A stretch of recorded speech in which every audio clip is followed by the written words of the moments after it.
Blessed Thursday po mga magulang, mga kapatid at mga anak kay Kristo Jesus. Namiss po namin kayo, kaya muli po nagbabalik po ang inyong lingkod, Deaconess Abby Cruz, your devotion leader for today. Tuwing Huwebes pa rin po tayong muling magkakasama-samang nagbubulay ng salita ng Diyos, dito lamang po sa Si Jesus ay Kasama.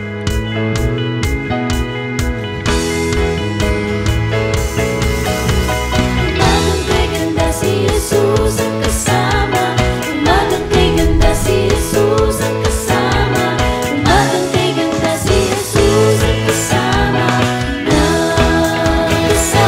kasama na, si Jesus ang kasama na.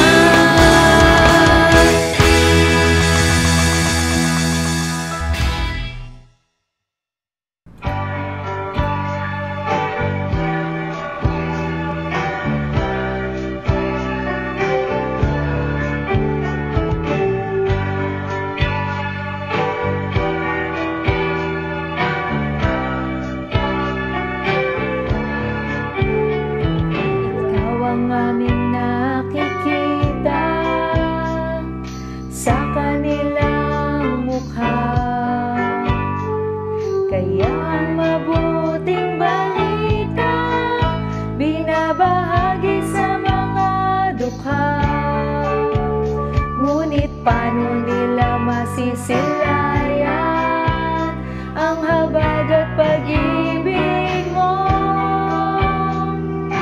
kung hindi mapatutunayan sa aming patotoo?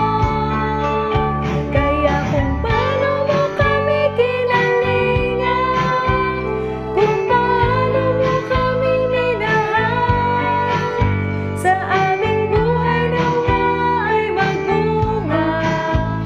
ng pagtitiyaga at pagbabagal sa aming kilos, salita at damdamin. Maranasan nilang totoo ang kabutihang natutunan namin na nagmumula sa'yo.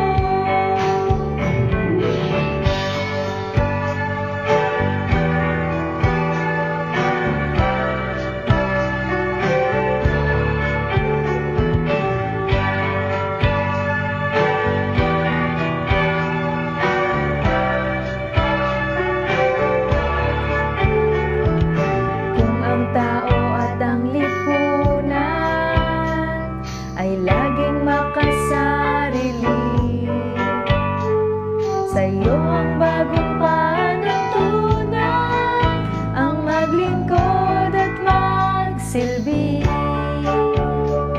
Ang aming pananampalataya patuloy mong palaguin, at sa iyong dakilang biyaya di ka namin bibiguin.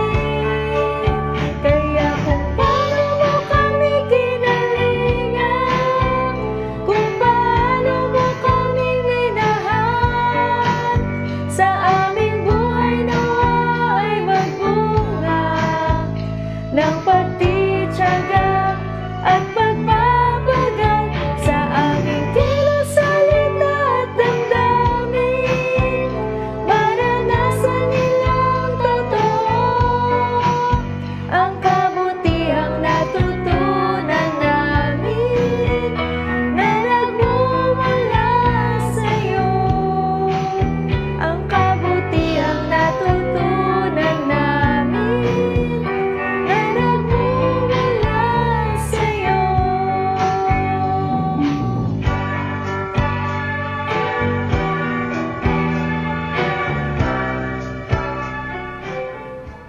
Amen! Dalangin po natin na maranasang totoo ng ating kapwa ang mga aral ni Kristo sa pamamagitan ng ating mga buhay. Ang atin pong pagbubulay-bulayan ngayon ay ang sulat ni Pablo sa mga taga-Galacia, na isang Roman province sa western Turkey. Sa first missionary journey po ni Pablo, pinasimulan niya ang iglesia sa southern Galatia. At sa ikalawa namang missionary journey niya, ay pinasimulan naman niya ang mga iglesia sa Northern Galatia. Tinanggap ng mga hindi Hudyo ang mabuting balita tungkol kay Jesus. Ipinangaral ni Pablo sa kanila na ang matibay na saligan ng buhay na nakaugnay kay Kristo ay ang pananampalataya. Sa pamamagitan ng pananampalataya, pawawalang sala ng Diyos ang lahat. Ngunit may mga sumasalungat kay Pablo na nagsasabing kailangan munang isagawa ang mga kautusan ni Moises upang mapawalang sala ng Diyos. Kung kaya po, sumulat si Pablo sa mga taga-Galasya upang panumbalikin ang mga nadaya sa maling turo ng pananampalataya kay Jesus ay hindi pa daw sapat, na kailangan muna nilang sundin lahat ng mga utos na ibinigay kay Moises upang mapawalang sala ng Diyos. Binigyang diin niya na ang pagkatawag sa kanya bilang apostol ay buhat sa Diyos at hindi sa kapangyarihan ng tao. Sabi po sa Galatia chapter 1 verse 1, mula kay Pablo na hinirang na apostol hindi ng tao kundi ni Hesukristo at ng Diyos Ama na muling bumuhay kay Jesus. Ang misyon ni Pablo ay sa mga hentil. Mababasa po natin ng utusan ng Panginoong Jesus sa pamamagitan ng isang pangitain ang isang alagad niya na nagngangalang Ananias na puntahan si Pablo matapos nitong maranasan ang kanyang conversion na matatagpuan sa Acts chapter 9. Sabi po sa Acts chapter 9 verse 15, ngunit sinabi sa kanya ng Panginoon, pumaroon ka sapagkat hinirang ko siya upang ipakilala ang pangalan ko sa mga hentil, sa mga hari at sa mga anak ng Israel. Sa aklat po na aking nabasa, isinamarize po ang Galatians sa acronym na DALO. Ang ibig sabihin po, T. Turning from true gospel. H. Hypocrisy found in Peter. E. Example of Abraham's faith. L. Law versus liberty. A. Attitudes from spirits leading. W. Win back erring believers. Sa umaga pong ito, ang talata po na nais kong bigyang buhay ay matatagpuan sa Galatia chapter 3, verses 26 to 29. At ganito po ang sinasabi, dahil sa inyong pananalig kay Kristo Jesus, kayong lahat ay anak ng Diyos, sapagkat ang nabautismuhan kay Kristo ay pinananahanan na ni Kristo. Wala nang pagkakaiba ang Hudyo at ang Griego, ang alipin at ang malaya, ang lalaki at ang babae. Kayong lahat ay iisa dahil sa inyong pakikipag-isa kay Kristo Jesus, at kung kayo'y kay Kristo, kabilang kayo sa lahi ni Abraham at tagapagmana ng mga ipinangako ng Diyos. Pinagpala po tayo sa pagkabasa ng kanyang mga salita. Sa pamamagitan po ng pananampalataya, natagpuan natin ang ating identity bilang mga anak ng Diyos kay Kristo Jesus. Nangangahulugan po na mayroon tayong special relationship sa ating Diyos. Siya ang ating mapagmahal at mapagkalingang Ama.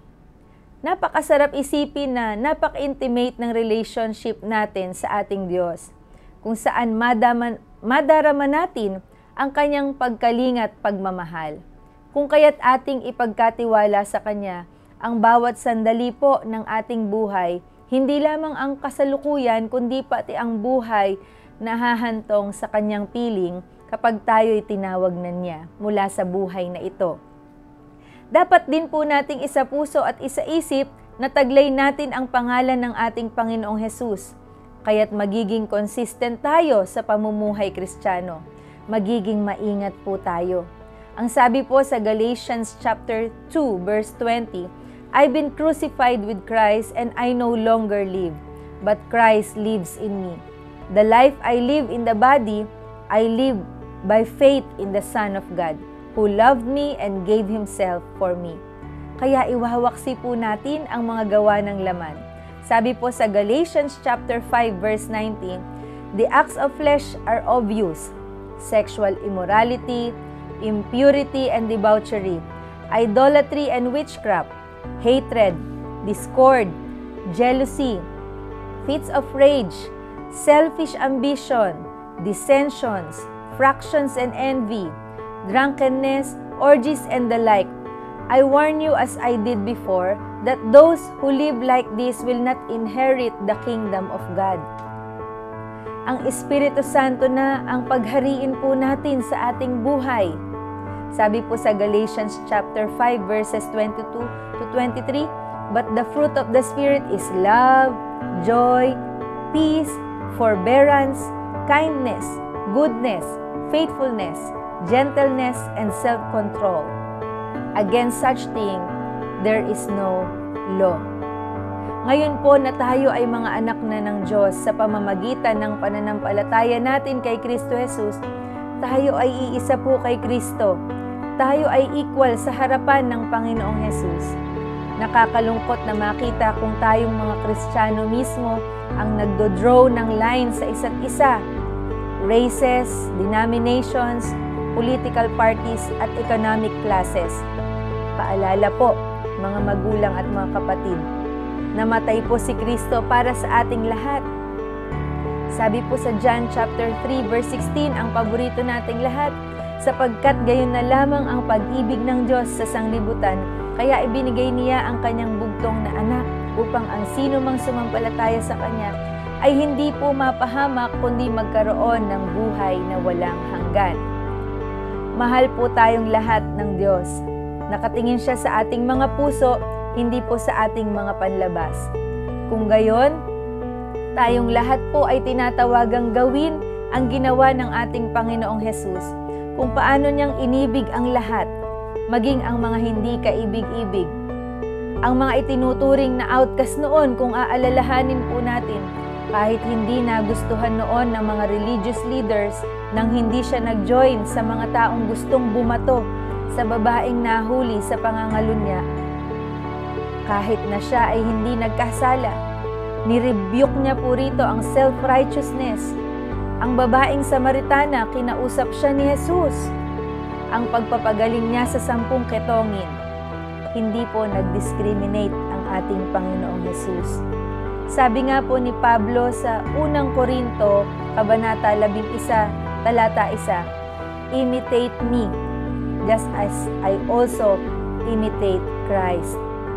Maging tunay po nawa ang pag-ibig natin sa ating kapwa.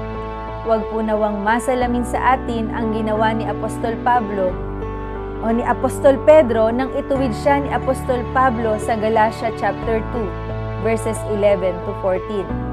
Kung saan nakita siya ni Pablo na nakikisalo sa mga hentil, ngunit nang dumating ang mga lalaking pinaparoon ni Santiago, siya po ay lumayo at hindi na nakisalo sa kanila, dahil po sa takot niya sa pangkat ng mga Hudyo. At ginaya rin siya ng iba pang mga kapatid na Hudyo, pati na rin po si Bernabe ay natangay sa pagkukunwari.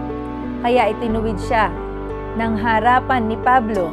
Ang sabi niya, "Kung kayong mga Hudyo ay namumuhay na parang hentil at hindi bilang isang Hudyo, paano mo mapipilit ang mga hentil na mamuhay na gaya ng mga Hudyo?" Mga magulang, mga kapatid at mga anak kay Kristo Jesus, mamuhay po tayo ayon sa tunay na diwa ng mabuting balita. Tayo po ay sama-samang manalangin. Aming Diyos, salamat po sa mensahe ninyo sa sandaling ito. Tulungan po ninyo kaming ipamuhay ang aral na tinanggap namin sa inyo. Tulungan niyo po kaming magmahal sa aming kapwa, gaya ng kung paano niyo minahal, Panginoon, ang bawat isa. Ang inyong halimbawa ang aming sundan. Patawarin niyo po kami sa mga pagkakataong hindi nasasalamin sa amin ang inyong halimbawa. Bilang mga tinawag ninyo, Panginoon. Salamat po, O Diyos, sa pagkakataon, Panginoon, na binibigay ninyo sa amin upang maituwid, Panginoon, ang mga pagkakamali, ang mga hindi namin nagawa na dapat naming ginawa. Dakilang Diyos, sa sandali pong ito, nilalapit namin ang mga nagdaranas ng pagsubok. Kayo po ang magbigay ng katugunan sa kanilang problema. Ang mga may karamdaman, pagalingin niyo po sila. Tulungan at patuloy na ibangon upang makapaglingkod pa po sa inyo. Sandali pong ito, Panginoon, dinadalangin namin ang mga nagaganap na digmaan sa iba't ibang bansa. Pawiin na po ninyo ito, Panginoon. Tulungan niyo po ang mga diretsyang naapektuhan, Panginoon, ng digmaang ito. Dinadalangin din po namin ang aming bansa. Ikaw nawa ang maghari, pagpalain niyo po ang mga leaders, Tulungan niyo po sila at patuloy na bigyan ng karunungan upang mapamunuan nila, Panginoon, ang aming bansa ayon sa inyong kalooban. Dakilang Diyos, sa sandaling ito, nilalapit din po namin ang mga may kaarawan. Pagpalain niyo po sila, gayon din ang nagdiriwang ng anibersaryo ng kasal. Marami pa pong taon ng punong-puno ng pagpapala ang kanilang pagsamahan. Ito pong aming hiling at dalangin sa tanging pangalan ni Jesus na aming Panginoon at tagapagligtas. Amen. Muli po, happy birthday sa lahat ng may birthday ngayong araw na to at happy anniversary po sa mga nagdiriwang ng kanilang kasal. Marami pa pong pagpapala ang maranasan ninyo sa ating Panginoon. Kung kayo po ay na-blessed sa ating morning devotion, feel free po na i-share ang ating devotion o kaya na may itag ang ating mga kaibigan. Muli po, magandang umaga po sa ating lahat. Ito po si Deaconess Abby na nagsasabing, kapag si Jesus ay kasama, buhay natin masaya at puno ng pag-asa.